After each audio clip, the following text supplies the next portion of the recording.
Parler un peu de textes, de commentaires suivis et textes choisis ou bien morceaux choisis ou bien poèmes choisis. C'est celui de Victor Hugo. Demain, dès l'aube, à l'heure où blanchit la campagne, je partirai. Bien sûr, un texte classique connu de tous les cultivés voilà, du 19e.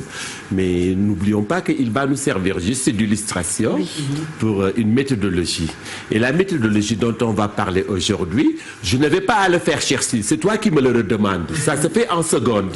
Alors je te dépanne parce que tous les collègues sont en train de faire l'esthétique du roman. Là, mon collègue a déjà présenté L'étranger d'Albert Camus et tu me fais reculer. Tout le monde a quitté vraiment les exercices. Et je ne te demanderai pas où est-ce que tu étais en seconde. Ces méthodologies se font en secondes, chercher.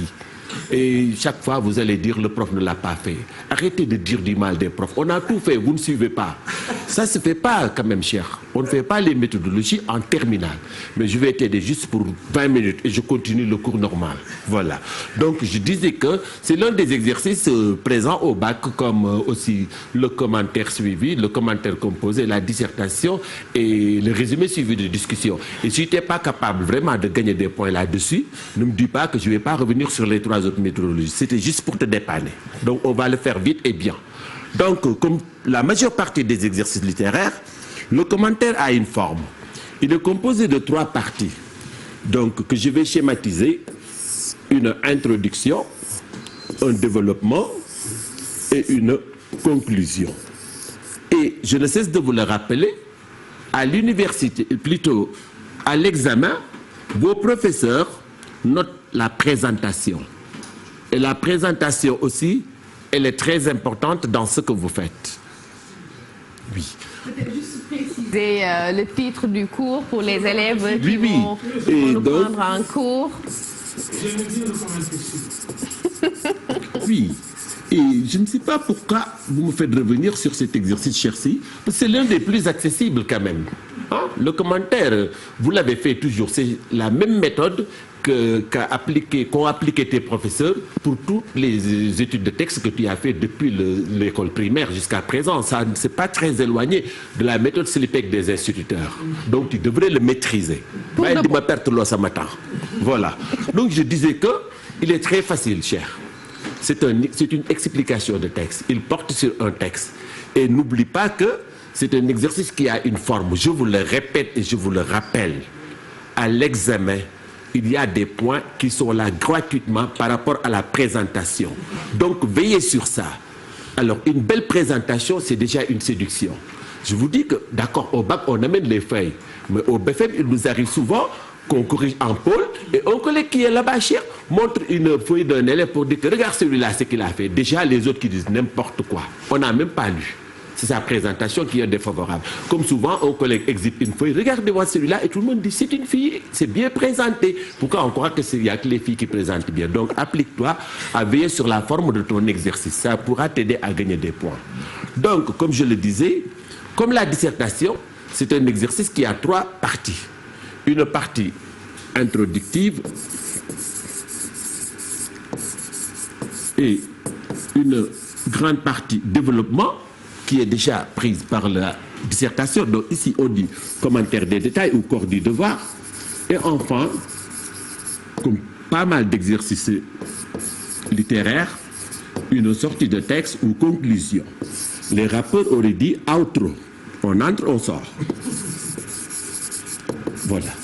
Et donc, ce qui est plaisant dans ces exercices littéraires, c'est que si vous en maîtrisez un, déjà vous avez les fondements pour en maîtriser tous les autres. C'est vraiment accessible. Il faut que vous les maîtrisiez pour que vous vous offriez vraiment quand même le maximum de chances pour grappiller des points dans ces disciplines. Ce n'est pas difficile ce que nous faisons. Si moi qui viens de loin là, dans un village, là, compris, pourquoi pas vous qui êtes né à Dakar?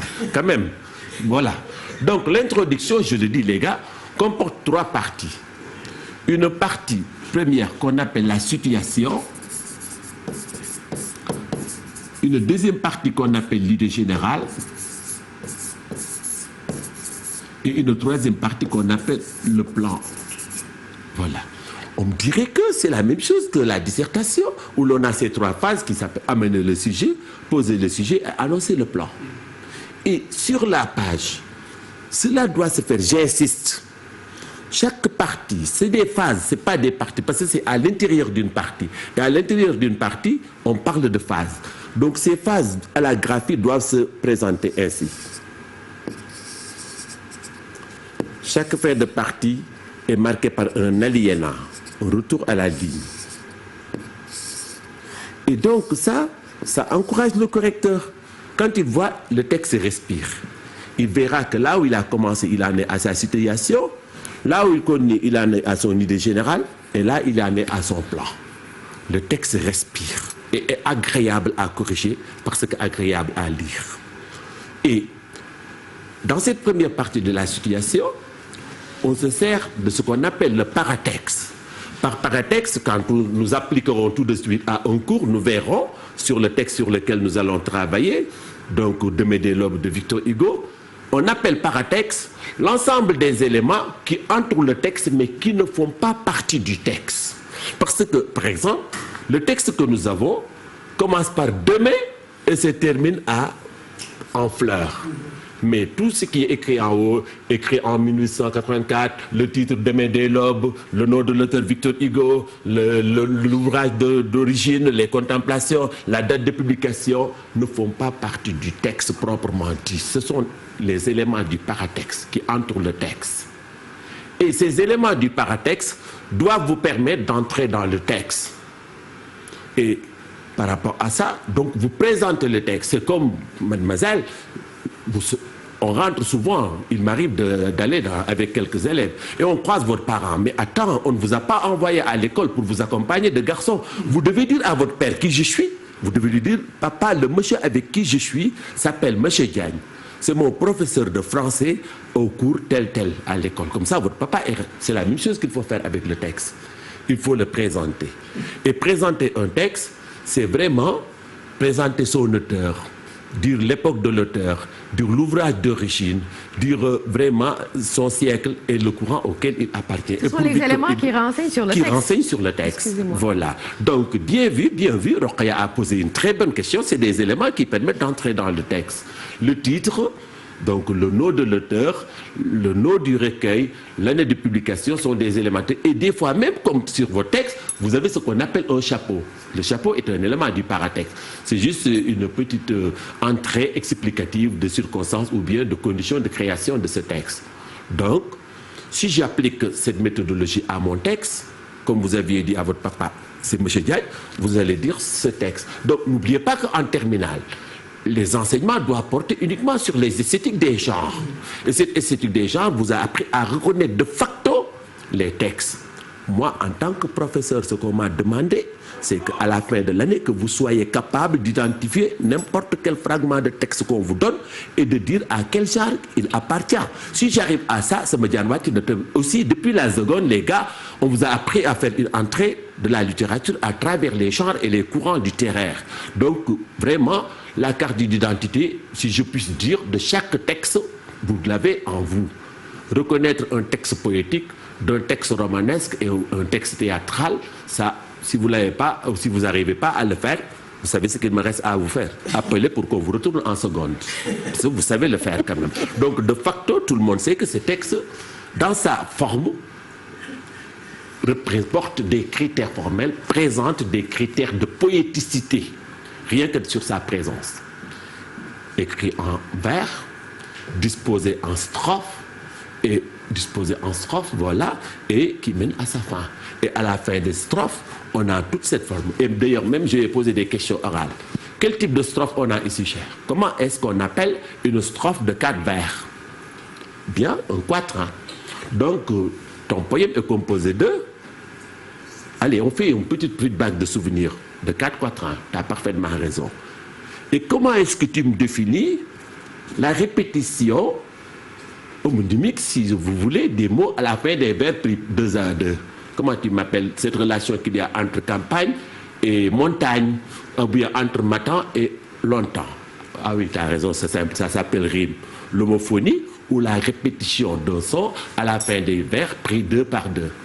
Il n'y avait pas que ça qu'on t'avait appris. On t'avait dit qu'à l'intérieur de la strophe, les rimes peuvent avoir diverses dispositions. Quelle disposition des rimes tu as dans cette strophe? Ah, elles sont croisées. Pourquoi tu dis elles sont croisées? Ouais, tu as raison. A, B, A, B. Ouais, c'est des rimes croisées. Et quand est-ce que tu me diras qu'elles sont suivies? En A, B, B. C'est juste. Et quelle est la dernière disposition qui reste? Je ne vais pas te la demander. Embrasser. Donne-moi la forme. Comme le groupe de musique, ouais. ABBA. Voilà. A, B, B, A. Allez, merci cher. Au moins aujourd'hui tu suis. Donc je disais que cette entrée présentative du texte se fait par rapport aux éléments du paratexte. Et si l'auteur est connu, en général, vous tombez sur des textes dont vous connaissez les auteurs. Ce poème-là, ton papa le connaît, mon père le connaît, tous les voisins, tous ceux qui sont allés à l'école le connaissent. Donc, vous devez le connaître. Victor Hugo de Medellov. D'ailleurs, tout le monde croit que Victor Hugo s'appelle de Medellov. Ou bien que de Medellov s'appelle Victor Hugo, c'est tout de même. D'accord? On l'apprend depuis l'école primaire, ça a résonné tout le temps dans nos oreilles d'enfants. Donc, voilà quoi. Donc, je disais que, cher, pour faire cette entrée, donc, on utilise les éléments du paratexte. Et si l'auteur est connu, il faut donner des informations sur sa personne, sur son siècle, sur son courant littéraire, et éventuellement sur le livre d'où est extrait. Alors on peut le faire avec le texte de Hugo dans cette première partie. Donc nous allons dire que ce poème intitulé De Medellov est écrit par Victor Hugo. Victor Hugo est un poète, non il n'est pas sénégalais, français, oui, romantique français, de quel siècle? 19e, merci, du 19e siècle. Voilà. Et maintenant le texte dirait que ce poème est extrait de son recueil intitulé Les Contemplations, publié en 1856. Ah oui, les dates d'en haut, non, c'est que, attention, dans les poèmes de Hugo, souvent à la fin des pages, il y a deux dates. Donc l'une, c'est soit la date de rédaction et l'autre, la date de l'événement qui l'a inspiré. Et ce 4 octobre, c'est véritablement la date de rédaction. Tandis que l'autre date maintenant, c'est la date anniversaire de la mort de sa fille à qui est dédié ce poème. Donc là, c'était les éléments du paratexte.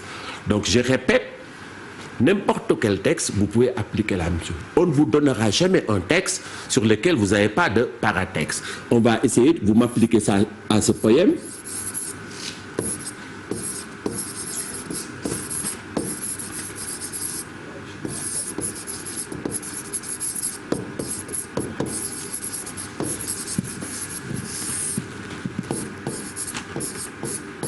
Allez. Fais-moi une entrée, la même chose. Tu as des éléments de paratexte, tu n'as pas besoin de connaître d'entrer dans le texte. Tu te sers du paratexte pour me faire ce poème. Joal. Allez, fais-le. Vas-y. Donc, ce poème intitulé Joal est écrit par Léopold Sédar Senghor. Il n'était pas inconnu. Donne des informations sur lui. Homme politique, si tu veux, bien sûr, mais ici, c'est le littéraire. Poète sénégalais contemporain, membre fondateur du mouvement de la négritude. Il est extrait de son recueil Chants d'ombre, publié en 1948. Donc ça doit être automatique, les gars. Vous l'appliquez à n'importe quel texte, vous avez votre situation. Tout le monde doit pouvoir le faire. Comme par exemple, je le disais à mademoiselle, si on tombe sur ton papa, dis-lui que ce monsieur avec qui vous me voyez s'appelle Diagne. C'est mon professeur de français à l'école tel, avant qu'il croie que vous traînez dans les rues. Cela étant fait, on entre dans l'idée générale. L'idée générale, qu'est-ce que c'est? C'est ce dont parle le texte. Et on le trouve souvent en se posant la question, de quoi s'agit-il dans ce texte? Alors, en me posant la question, de quoi s'agit-il dans ce texte? Je le lis. Là, il faut entrer dans le texte.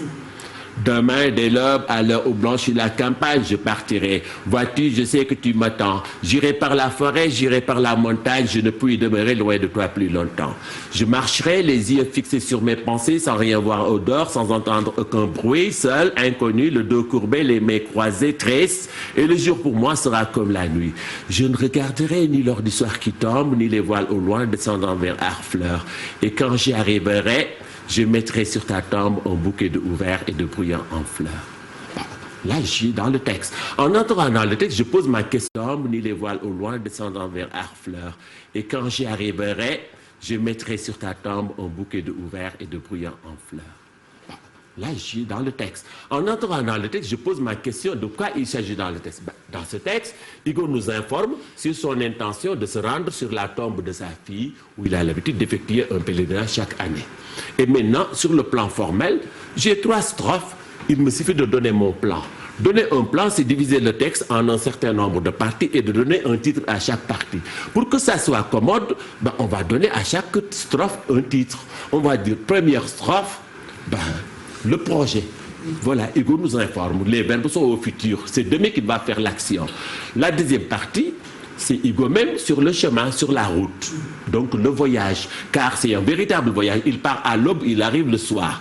Et la dernière partie, quiconque est sur un chemin qui va doit arriver. On va appeler ça tout bonnement l'arrivée. Donc je dirais que ce poème intitulé Demain dès l'aube est écrit par Victor Hugo, poète français du 19e siècle. Il est extrait de son recueil Les Contemplations. Point à la ligne. Dans ce poème, virgule, Hugo nous informe sur son intention de se rendre sur la tombe de sa fille. Point.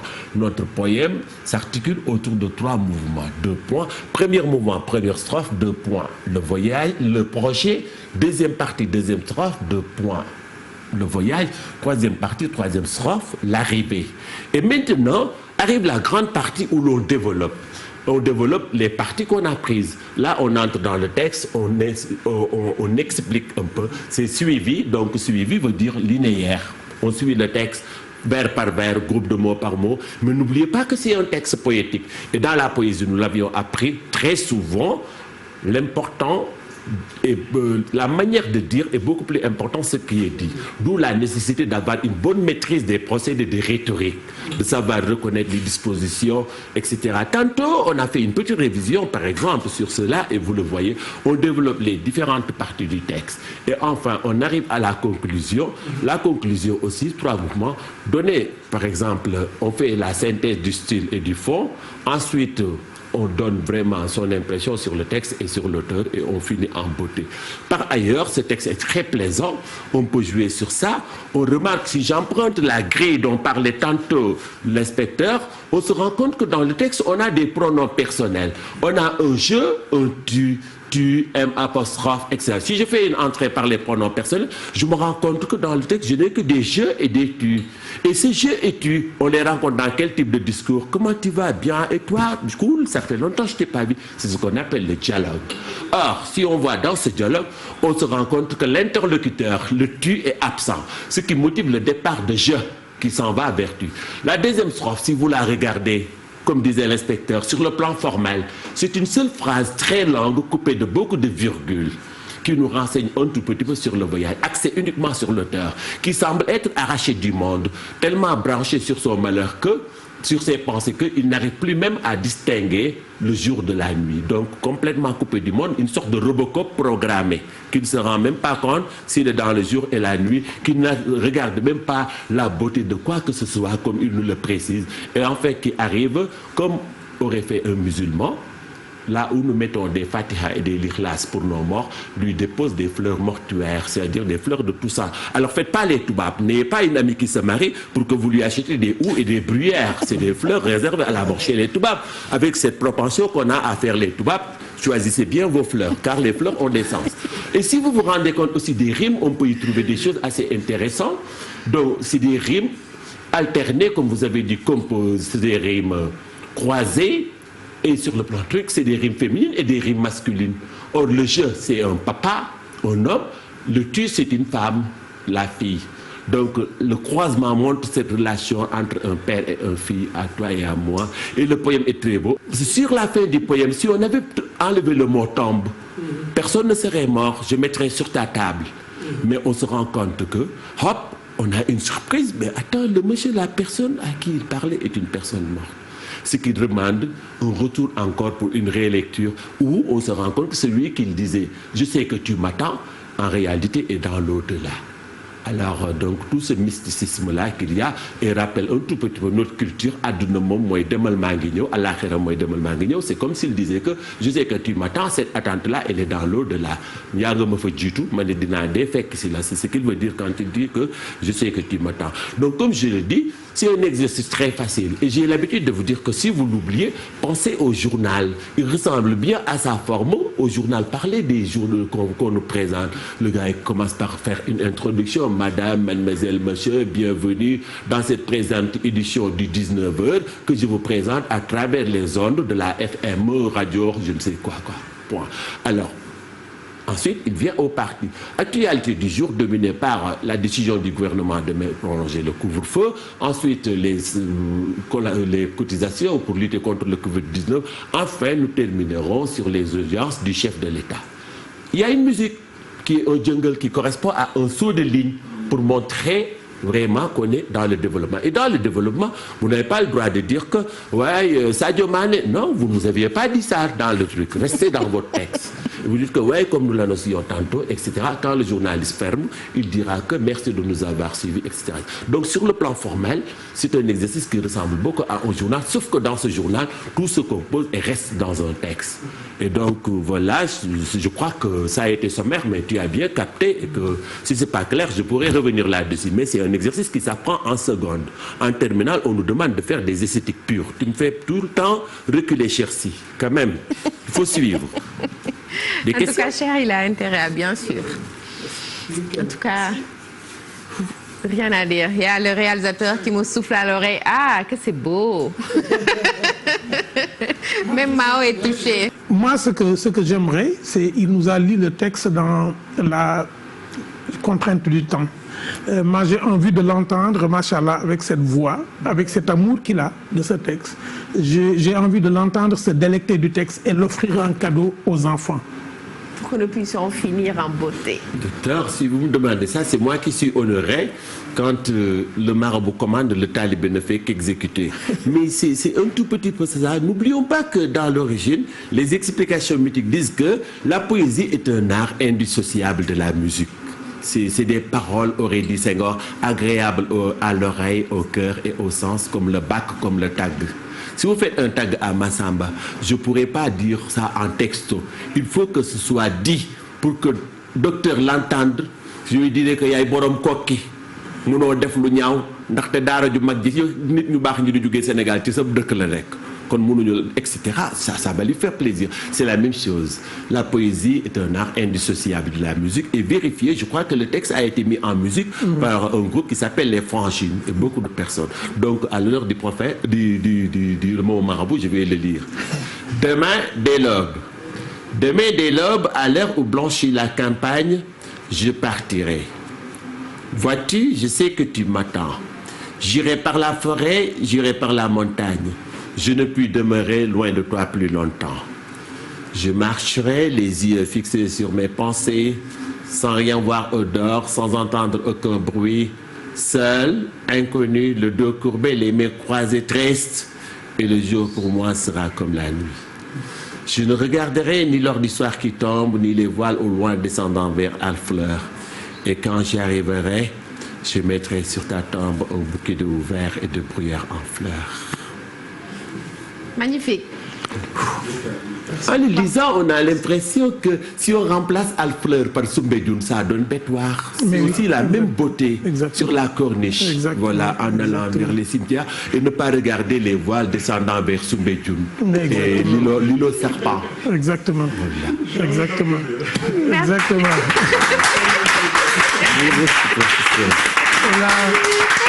En tout cas, ce sont les caméramans qui donnent le signal, qui applaudissent. Ce sont les caméramans qui applaudissent à la salle des profs. Ouais. Ben, à la salle des profs, normalement, on n'applaudit pas. Mais ben voilà, c'est aussi de la poésie. C'est aussi de la poésie. Et je pense que, félicitations. Merci, Ce sont des moments Sakura. forts d'évasion qui nous ont permis